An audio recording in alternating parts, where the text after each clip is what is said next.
Right, people, the U1900 fault code, which we get on loads of Fords, and it becomes the dry solder joints in the clocks. All the CAN network goes through it. So we're going to whip these ones out of this Kuga quickly. We have just done the DPF pressure sensor, which she was told it was a DPF, so I don't know what's going on with these people in this world. So we'll get these clocks out quickly. I'll show you how to do it. It's like simple, like anyone can do this. It's like 2 bolts and it just comes out. Let me show you. What I tend to do is just pull the steering wheel out, put it down, lock it off, and then all we're going to do is just pop this up and down, and it will reveal a Torx and a Torx there. So what we'll do, I might actually get Dan. Let me see if that's the right one. Well, what I'm thinking, yeah, if you could do that, that'd be great. Right, so I'm assuming they're like a T25 or something. T20s, yeah. But do not drop these because they go down behind the steering and they're no fun. In fact, I don't even want to. I almost want to get my magnet to start with. Yeah, you're going to drop it. Yeah, now I've said it, I'm going to be dropping it. So it is literally two Torx, and I really don't want to drop it. And these are not magnetic enough for me not to drop it. So, pro tip for everyone, go and get a magnet before you do drop them. A bit overkill, this magnet. I normally like a smaller magnet, but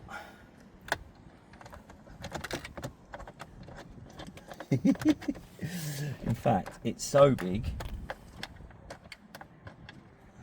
that it doesn't want to undo it yet.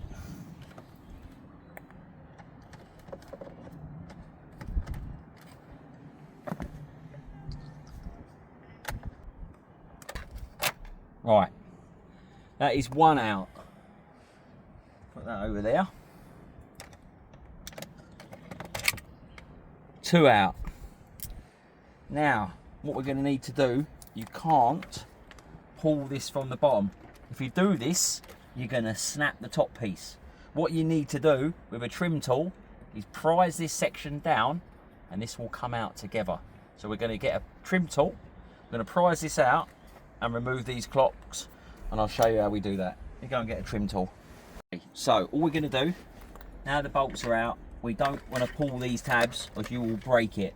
So all we do with the trim tool is just slide it between the plastic and the grill and the surround, and then we should be able to just prise that and bring it forwards. There we go.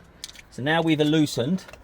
You can see on here, look, it only holds in behind the back of this foam piece here with just this tab here. So you can prise this down and it will all pop forward.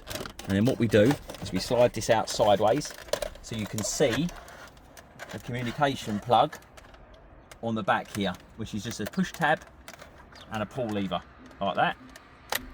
And that will come out. And that is the clocks ready to do the dry solder joints. Let's get it done. Right, people, so these are the clocks stripped down, and this is what tends to happen with these clocks. You get the dry solder joints on here, and you can see on here where we have been re-soldering, but you can see there we'll check the continuity across all of them. So basically you'll check it from the back to the front to make sure we've got it, but there was 2 that were particularly bad, and you can see there that that's the ones we've redone on the ends. There's a couple in between that we've just given a little touch up to. Can you see that there's a few that are more shiny than the others?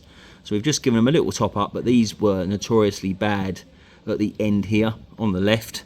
So let's get these clocks back together and see if we can eradicate that U1900 fault code. Just going to give you a little tip on something that Dan was just pointing out when we actually do these clocks. If you can see these little marks there, which is a bit of pencil that we've used, and when you put these clocks back together, you won't see these as they're out of sight, but that's where the needle was when we removed them. So just to give you an idea, I've seen people use post-it notes, I've seen people use all sorts of ways of doing this, but you need to make sure that the needles are in the right position, otherwise your speedo's going to be out, your rev counter will be out, and all the other dials with it. So a little pencil mark out of sight, as you can see here what we've done. So you won't see that when the clocks go back together, but we know exactly where those needles go. Let's go. Right, and that is the clocks back together. So exactly the same way in reverse we took these out. I tend to, what I will do is we'll go in this way.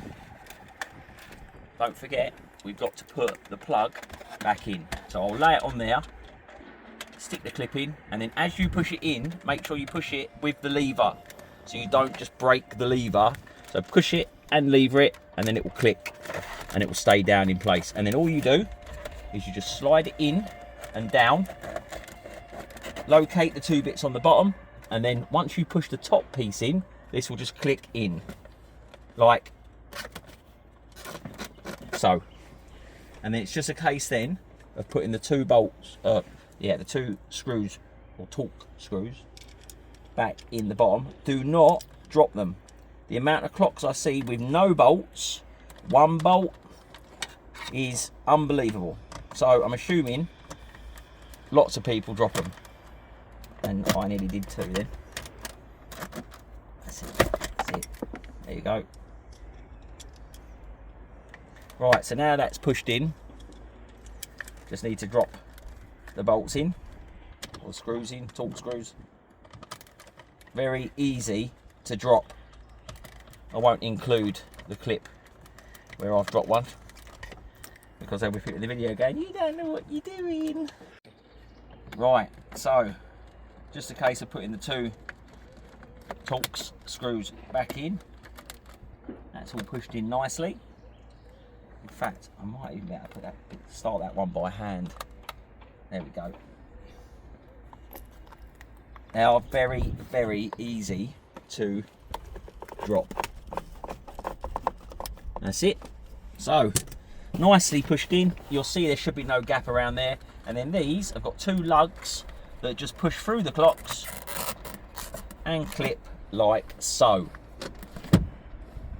Now, the proof will be in the fault codes. We will see if the U1900 has gone. So let's get back into where we were. Got no engine malfunction now. Let's done that scan. Let's have a look to see what we got. I don't know if you can even see this, guys. It is literally like the craziest out there at the minute. There we go. Look, no mucking around. All done. No fault codes remaining. Happy days. Well, join us on the next video where, well, what could we be up to next, guys? Let's see. And just one quick thing before we go. If you haven't liked and subscribed our YouTube channel, please head over on the link in the description and give us a like, guys, because, you know, we could be doing anything from racing a shed round the track to fixing other people's issues, which is majority of what we do here every day. And yeah, who knows what we're next, but appreciate all the comments, guys, all the love, and we appreciate every single one of you. So we'll see you on the next one.